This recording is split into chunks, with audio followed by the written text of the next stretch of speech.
And your mom has come up to Toronto. Yeah, too. Oh, do I? Yeah, I don't think you can see it. You waited till the end of the interview. I just noticed. Heyo.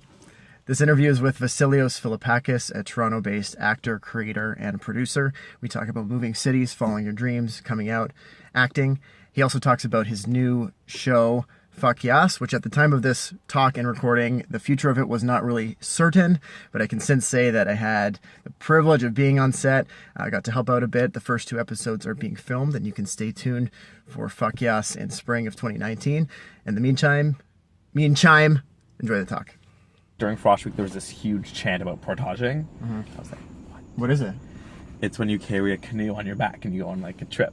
Like over your head? Yeah. Okay. Yeah. When I moved into res, like I moved into my dorm, I color coded my closet, like decorated my room. My RA was like, "What program are you in?" I was like, "Outdoor rec." She's like, "No, like you're in the wrong." Like, no, this is what I'm doing because that's what they like. It's all outdoors. Like, I think the trip at the end of the year was like a week camping trip, portaging trip. Okay. The second year is like a 2-week winter camping trip, which is like -50 in Thunder Bay. So why was she saying you're in the wrong program? Because like I think she could tell that like I'm a little more put together. My room was like really nice, and she's like, "I don't think you should be in this program." Just by looking at your room. Just by looking at my room. This is the first day she met me. So like cut to me in this class about outdoor recreation. Everyone talking about them going camping. I was like, what have I done my whole life? Like what? These people have gone camping every summer. Like I've never gone camping.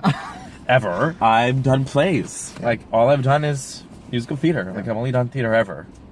Like every year I do a play. And then I applied to York University and got accepted to the theater program. Last year of university I was in a play. Someone asked me to be in a play that they were looking for someone that I sort of fit. So I did that, and that sort of re-inspired me because at that point I hadn't done anything since high school. I talked to people in the play about who were more established actors, about how to sort of get my foot in the ground. And that's what I started doing. So I started doing short films. Once I started booking things, my parents sort of like took off the brakes a little bit. Got it. And were like, oh, maybe he can do this. Like booking paid gigs. I booked a few paid commercials with my first agent, but a lot of it was non-paid, just experience. But even that was enough for them to be like, okay, like if he focuses and puts his mind to it, he can do it. Are you dead set? You're an actor. You're going to do this for decades and decades. Yeah. Okay. Cool. Yeah, I don't think I'll do anything else. And like yes, I still serve at a restaurant, but like I am so fulfilled in my life and so happy that as much as like I hate my serving job sometimes, it allows me to do everything I want to do. Yeah. Like I live where I want to live. I take the classes I want to take. I get to like go on vacation. I still get to do everything. It's not very limiting to me. Yeah. And it helps pay my bills, and it allows me to create and gives me that time that I need. If this was how it was for another 10 years, I'd still be happy. Got it. I'm still acting all the time. Like I'm still working. Right. Sure, it's not like I don't have a network show, but like I'm still happy. You're doing it. Got it. This next question is totally for me. But do you ever feel, I guess, shame around serving, or like wanting to, like, or like getting a real job? Do you ever think about those things, or like, a career? I get that, and I do see that. I do have the shame when tables ask you like, what else do you do? Like being like, oh, I'm an actor, so cliche. Here I am. I try as much as I do in my life outside of that restaurant to not talk about it. About acting or serving. Okay. If I do mention it, I say it's just extra cash. I spend 40 hours a week acting. Like it's a full-time job. Yeah. And 20 or so serving, or less, 20 or less. Okay, yeah. Obviously the dream is to not do that. Right. Like would love that. But I know people that were like on network shows, like once that finishes, they need a job. So I think it's always going to be this like give and take for a while. Like you never know what's around the corner. But that's the risk you take. Is your art one thing and your career is another thing, or are they together, or you're just trying to make your life work in some way or another? My art is my career. Yeah. Like I'm very much trying to make acting my career fully, 100%. And right now I can say that 80% of my time is that, because I do have another job that takes up 20% of my time. You know, I've always played with the idea of like, what if I were to quit and give 100% of myself to this? What would happen? To the acting stuff? To the acting stuff, right? Because I've always like, I've read things where if you're going to give 80%, that's all you're going to get. What was being in the closet like for you? I remember like grade 3, there was, we were choosing teams for gym, and you had to have a certain amount of boys and girls on the team. And one of the guys was like, oh, like, can Billy be a girl? Can he count as a girl? This is grade 3. Like, I had no idea about anything in my life. Yeah. What? And it never, like, I never understood it at that time. I was like, why would he say that? Like, it didn't, like, bother me. But it's something that I do remember now. And I'm like, why? Like, what was it? Like, I have no idea why. Maybe because I didn't play sports, like, at that age. Grade 5 is when I started to, like, actually begin to, like, realize that I was gay. But I also became a really good actor in a way. Like, I was able to hide that for a really long time. Maybe not the best, but, like, I tried my best, and I would find ways to do that. It probably wasn't the nicest. I didn't do the nicest things to people in a way to hide that I was gay. So, like, having different girlfriends or losing my virginity at a certain time, sort of using people to cover for myself due to my own shame. Which I did do, like, I fully admit that. Looking back, like, it sucks that I did those things. I do feel bad, and I apologize to those people. But it came from a big place of fear. And then I came out in grade 11.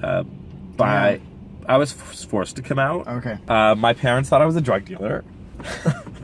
Explain. Okay, so, like, I did smoke a lot of weed in high school. Okay. And my parents owned a restaurant in Kingsville. Yes. There's a 2-lane highway going to Kingsville. Whatever. Okay. Highway 3. Whatever. Yeah, highway 3. Right, yeah, 2 lanes. So I'm like, hey mom, like, I'm just at my friend's house. It was a lie. I was going to see this boyfriend that I'd met online. We've been dating for a little bit, who lived in Kingsville. So I was like, I'm at my friend's house in Tecumseh. I'm like, I'm at my friend's house. She's like, okay, cool. I was driving to go see him in Kingsville. She's driving home from work. Okay. And we pass each other. So she calls me. She's like, you're not at your friend's house. And I was like, what? Did you see her? No. She said yeah, she's like, I just drove past you on the highway. And I was like, she's like, you better turn the car around and you're going to get in my car. We're going to go home. You're going to get in my car. You're not leaving this car until you tell me where you're going. Okay. I was like, are you f***ing kidding me? Yeah. So I got in her car. We literally drove around for an hour. And I was like, Mom, like, I don't want to tell you. Like, I don't want to be forced to tell you. And she's like, you're a drug dealer. Like, where's the drugs? Like, where's your backpack? I'm like, Mom, like, I'm not a drug dealer. Was it too much pressure to think of another lie? Yeah, like, I was so just, like, caught off guard. Yes, yes. And then she's like, okay, fine. Well, you're going to come to your cousin's house with me. You're going to have coffee with all the girls. And I was like, Mom, like, I don't. Like, can you just take me home? Like, dying. I was like, I will write you a letter. Like, I will write it down for you. And then you can drop me off, drive away, and read it. I wrote this letter. I first came out as being bisexual. Said I had this boyfriend I was going to see in Kingsville. And then that was that. So she did that. She dropped me off at home, drove away, like, fuck my life. She called me, was like, I read it, it's fine. It's like, okay. Went to bed. The next morning, she was like, I'm gonna drive you to school today. I was like, okay. So we go to school, and instead of driving that way on the EC Road Expressway to go to St. Anne, she went the other way to go to the mall. Then she explained how she was just scared for me and, like, didn't want me to be ridiculed, and I was gonna go away for university at Lakehead, to a small town. Not that she was upset by it, she just didn't want me to be more bullied, or, like, in a way, she's like, if you're bisexual, you can sort of hide it. People are swingers, like, you can live your life that way, you don't need to tell everyone. In a way to protect you? Yeah. It sounds like it. Yeah. Which I understood, and then, but I was like, no, like, I just told you I'm not going back now. Yeah. I also then realized, like, coming out isn't just, like, a one-time thing. You have to do it with everyone, over and over again. Certain people were easier to tell. I found the people closest to me were the hardest. Like, my best friend, she was probably one of the last people that I've told. It's because we had such a relationship that it was so difficult to tell her, and I had to tell her sister first because I couldn't. Like, I just couldn't. And I feel it's because with people that you're closest to, it's like that lie was alive the longest with them. Yes. Where it's like easier for that person you've known for like a year to be like, yeah, I'm gay. Absolutely. Right? It's like the longer you know someone, the harder for me. Oh yeah, it was really difficult. But everyone was really great. Like, all my friends were obviously amazing. Most of my family was pretty good. Like, all my brothers were like, okay, we know. I was like, okay. Yeah. They stumbled upon a lot of gay porn back in the day that I would like push on other people. Push on other people. Like, I'd have girlfriends that would be like, oh, they must have been watching it. Your girlfriends were watching gay porn? Yes. That's a really good, solid story. Love you, Kayla. I'd always blame it on my friend Kayla. Be like, Kayla was watching. At it again. Yeah, you can only use that Kayla. Oh my God. So many times. Yeah, and now, like, my family's great. And they've come a long way, and I'm, like, really, really proud of them. When did the idea start for FAK YAASS? FAK YAASS. FAK YAASS? Yeah. FAK YAASS, FAK YAASS, okay. I just had this idea of, like, my family's pretty fucking funny to start with. I had sort of the concept all figured out in my head of where I wanted the story to go, the characters. We got the scripts first, and then we applied for this grant. we didn't get it. But in that time, we had met with TV producers, but that sort of fell through as well. So we met with another TV production company who were also interested, who we're in talks with right now. So things are sort of still in the works, just about budgeting and funding. I think that's the main issue with the Canadian market. We're making it into a half-hour TV show. It's not a full season, is it? No, the network that we have wants to do 6 episodes. Okay. Half hour, yes. We already have our pilot written. We have the concepts for the rest. We just have to develop it. It will be a mini series. Got it. Yeah. Is there a book or a talk or a speech that you wish that you saw sooner? That you're like, where has this been my whole life? There's a book called Velvet Rage. Yeah. That's what it's called, right? Yeah. That I read maybe a couple years ago. That just brought a lot of things to light for me. Yeah. And made me really like think about my past and like growing up as a gay man. There was a lot of parts that really, really like struck a chord with me, and I'm like surprised I've only knew about it 2 years ago. What are some of the lessons that or takeaways from that book? I mean, it really goes through like you starting as like a young kid and even child, and just sort of puts things in perspective about like growing up as a gay man. And I think this goes for the majority of the experiences. Everyone's experience is different, but just connected a lot of dots in terms of like growing up and like maybe having that stronger connection to your mom and like just certain little things that you don't think about ever. When was the last time you cried tears of joy? Tears of joy. Wow. I would say maybe like 2 weeks ago. Okay. It was my friend's birthday. Like when we're all together, I just realized like how solid of a group I have here. And a lot of people don't have that. A lot of people don't have friends they've had since like grade school and high school. And we have like such a solid group still here. So people from high school in Toronto now? Yeah. Got it. Yeah, there's a group of us. Like we all went to Miami together. Like we're all still really close. And I'm just like super thankful and like blessed to have the friends that I have. Because people don't have that here. And that's something I've really realized. I feel like I've taken for granted a little bit. I also have great friends that I've met here that are still like solid people. But I would say like my best friends here, the people I can like talk to about anything with, I've been since like high school. And I just think it's important to have like a really solid support system. And I do. I'm sure that must have come into play with your decision to move, getting prepared to move to LA. Yeah, that's probably the most frightening part of it. Yeah. A lot of my close friends also want to move to LA. Oh, cool. So I know like if I'm there first, it'll just be time, but it's worth the risk. Like you have one life. The worst case scenario is just you could always come back. You know, if for some reason it completely didn't work out. Exactly. Like, it's not like no one's going anywhere. Like this is still here. That's So between LA and FAK YAASS, am I saying that? Yeah, What does it mean? FAK YAASS. So YAASS? in Greek, fakes Oh. is a Greek dish. Got it. It's a lentil dish. Got it. So FAK YAASS is like the play on the that. word. Everyone goes, yes. I get it. Everything I've done has built all these new relationships that just things keep happening. Yep. So like we did the trailer for FAK YAASS. Someone else saw that, called my agent, and I got cast another TV show on that same network because they saw that. Because I put something forward. I just did something. Like I have another friend that has like a YouTube channel that also got cast in something just because they saw him on this YouTube thing. Like you never know who you're gonna meet, who's gonna see your stuff. The guy that's producing FAK YAASS, like just I lived behind him, and like when me and my ex were breaking up, he was also breaking up with his ex, so we used to walk our dogs together. I knew he had production, so I just asked him to help. And he had all these contacts that got us where we are now. Like I would have never have had if I just didn't like put myself out there. How much of a plan did you have when you came here?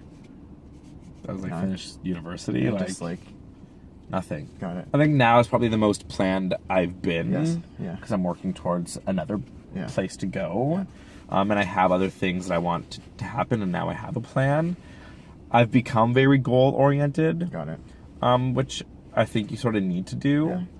Because then if not, I just get lost in like the shuffle. Yeah. And I owe a lot of that to one of my acting coaches who I've been training with for a really long time. Her name is Suzanne Bastian. She's very much, you set goals and you make them happen. Yeah.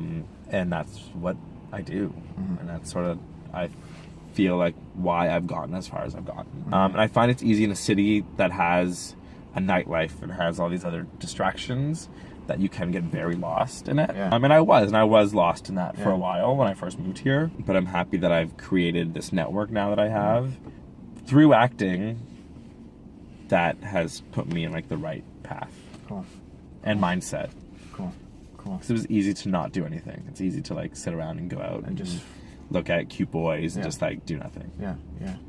But then that's also super unfulfilling. Just not getting the opportunities that you would like here. Yeah, you know, like top casting only brings in like maximum 10 people for top roles, which they will know 8 of. They're only right. It's time. Time is money. You have a half-hour slot per person. Where, from what I hear in LA, they're a little more open to finding that new thing. The more like I'm ethnically ambiguous, so I could pass as Latino.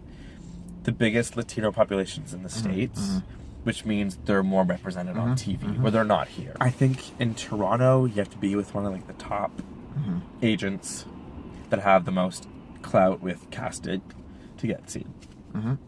Like, don't get me wrong, I'm seeing a lot for commercials. I go out for those things, and I get that you could work your way up the ladder. Like, I get there's steps to things too, but I just don't think I'm getting the opportunities that I need to feel fulfilled here. Is there any parting message or like thoughts or an ask or something you want to leave with people?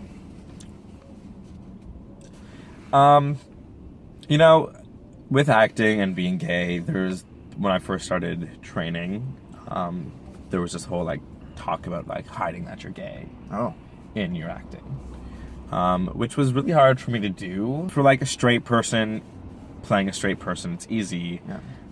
I mean, not that like there's any difference, but there was always a struggle for me to like, did I have to like be like really butch to like play a straight guy? It wasn't myself, right? And you want to be mostly yourself in acting. So it was this line that I had to like figure out, which was added work for me than it would be another guy who's not gay. I think it is valuable in a way, but at the same time, I've had most of my success just being myself with my show and Fuck Yes.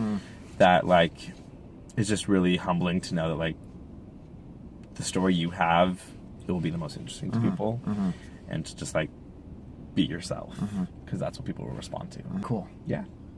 I think that's a good place to wrap up. Well, thanks for your time. I'm glad we could do this. I've never really said I look up to someone who's like younger than me, but I do in a way. So thanks. Yeah, I have an eye on what you're working on, and I kind of keep you in mind when I'm like pushing myself out of my comfort zone, whether it's about coming out or pursuing acting or your dreams or moving. Thanks for your time, and thanks for having me. Thanks for bringing it in. Yeah, thanks, no problem. And we will end it.